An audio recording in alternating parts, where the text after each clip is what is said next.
Salut les filles, aujourd'hui nous allons voir ensemble quelle est la différence entre le bonnet et la taille. Alors à vos stylos, ça commence maintenant.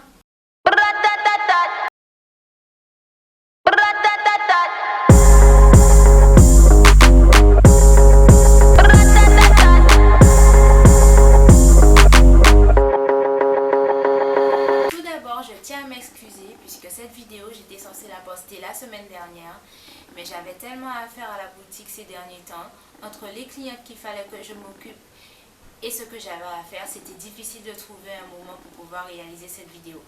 Donc vraiment, désolée. Rentrons maintenant dans le vif du sujet. Quelle est la différence entre la taille et le bonnet? La taille, c'est la largeur de votre dos ou le tour du buste. Ça va de 80 à 130. Plus on va dans les chiffres, plus le dos est large. Je vais maintenant vous donner une astuce pour avoir une idée de la largeur de votre dos. Étant donné que le haut du corps est proportionnel au bas, nous allons nous baser sur cette dernière pour avoir une idée de la taille du dos. Par exemple, si en bas vous faites du XS, votre tour de dos est en 80. Si vous êtes en S, c'est du 85. Si vous êtes en M, ça va être du 90. Pour du L, c'est du 95. Pour du XL, c'est du 100. Pour du 2XL, ça va être du 105. Et ainsi de suite. Mais comme vous le savez, il y a toujours des exceptions à la règle. Les personnes qui ont la morphologie A et la morphologie V, cette règle ne s'applique pas à vous, car le haut de votre corps n'est pas proportionnel à votre bas. Les personnes qui sont en A, vous avez les épaules et le buste plus petits que le reste de votre corps. Vous avez les hanches larges, des fesses et des cuisses très présents. Et certaines d'entre vous ont également la culotte de cheval. Pour la morphologie V, c'est tout le contraire. D'ailleurs, si vous regardez bien, vous allez voir que le V ressemble à un renversé. Vous avez les épaules et le buste plus larges que le bas. Les hanches sont étroites, les cuisses et les fesses sont plus petites. Malheureusement, ma petite astuce ne va pas être d'une grande aide pour vous, alors il faudra vous faire mesurer en boutique. Je tiens d'ailleurs à vous dire qu'il est impératif de se faire mesurer au moment de l'achat d'un soutien-gorge. Et surtout, il est très important d'essayer. Vous avez ah ouais, j'aime pas essayer, c'est pas mon problème. Vous passez en cabine, s'il vous plaît. D'ailleurs, si vous allez dans une boutique et qu'on ne prend pas la peine de s'assurer que vous avez la bonne taille, c'est qu'ils ne sont pas là pour vous conseiller, ils sont là juste pour vendre. Donc prenez votre soutien, payez-la et allez-vous-en quoi. Chez moi, ça ne se passe pas comme ça.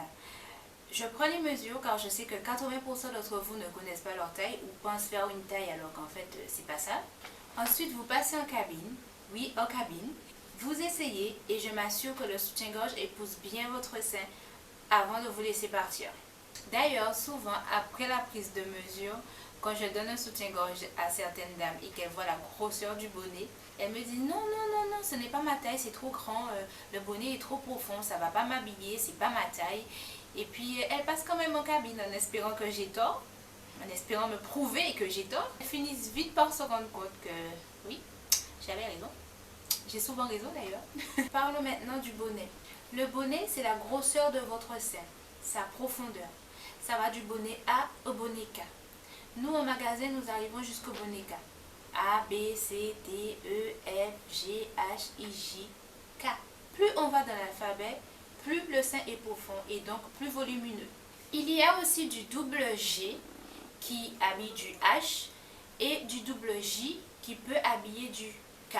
Mais là, c'est des termes déjà plus techniques que je ne vais pas entamer avec vous maintenant.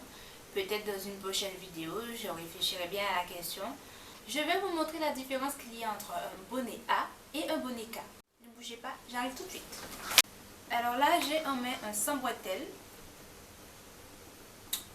La taille, c'est du 110K. Oui, il y a des sans bretelles aussi grands qui tiennent très bien. Oui, oui. Pour les bonnets profonds comme ça, oui, il y a des grandes tailles qui peuvent se permettre les sans bretelles et ça tient vraiment. Voilà. Du 110K. Et là, j'ai en main un 85A de la marque Dorina. Voilà. Et là, le sans bretelles, la marque c'est Elomi. Elomi, c'est une marque qui a tout compris hein, pour les fortes poitrines.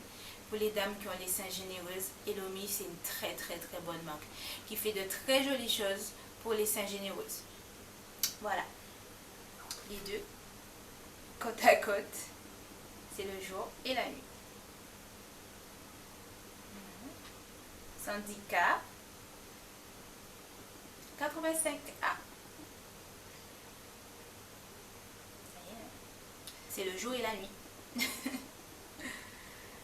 Voilà. Ah oui, j'allais oublier. Alors, tout à l'heure là, je parlais de la prise de mesure au moment de l'achat d'un soutien-gorge. Voilà l'une des raisons pour laquelle il est très important de se faire mesurer avant d'acheter un soutien-gorge et surtout de l'essayer. C'est que, par exemple, nous on conseille en magasin, au moment de l'achat du soutien-gorge, de l'attacher au premier. C'est ça le premier. Pour celles qui ne le savent pas, parce que je sais qu'il y en a qui doutent encore un peu. Alors, là c'est le premier cran. C'est là qu'il faut attacher le soutien-gorge au moment de l'achat. Comme ça, quand il va se détendre, vous avez de la marge, un cran, 2 crans, pour pouvoir le serrer, pour pouvoir l'attacher au fond, jusqu'à ce qu'il ne tienne plus et que vous décidez d'en changer. Il y a des soutiens-gorge qui ont 4 ou 5, ça dépend, mais ça c'est plus les bustiers qui sont aussi larges. Donc voilà, au moment de l'achat, on attache son soutien-gorge au premier, ici, pour être sûr qu'on est bien serré au départ. Et j'ai dit serré, mais pas au point de ne pas pouvoir respirer non plus, hein, puisqu'on est censé être à l'aise dans son soutien-gorge tout en sentant le maintien. Donc, bien serré, mais comme il faut, quoi. Parce qu'avec le temps, le soutien-gorge, il va être amené à se détendre. Et quand il va se détendre, ça va vous laisser de la marge pour le serrer. Et là, votre soutien, il va vous durer dans le temps. Voilà. Vous n'allez pas retourner au magasin et courir changer de soutien-gorge parce qu'il ne vous tient plus. Là, vous avez un soutien-gorge, si vous avez la bonne taille et la bonne qualité, qui normalement vous dure 3 à 4 ans. C'est ce que me disent mes clientes, hein. C'est pas moi qui invente. Voilà. Tout est dit. Une petite précision les filles, le bonnet et la taille peuvent changer en fonction de la marque, mais également de la forme du soutien. D'une marque à une autre, d'une forme à une autre, la taille peut changer. D'où encore une fois l'importance de toujours essayer. Il y a des formes de soutien-gorge qui vont être plus adaptées à la forme de votre sein que d'autres. Donc voilà, n'achetez pas vos soutiens-gorge à l'aveugle. C'est d'ailleurs l'une des raisons pour lesquelles nous ne faisons pas de vente sur internet. C'est directement en boutique puisqu'il faut essayer, il faut qu'on puisse voir comment ça vous habille. Donc voilà, tout est dit, je pense ne rien avoir oublié.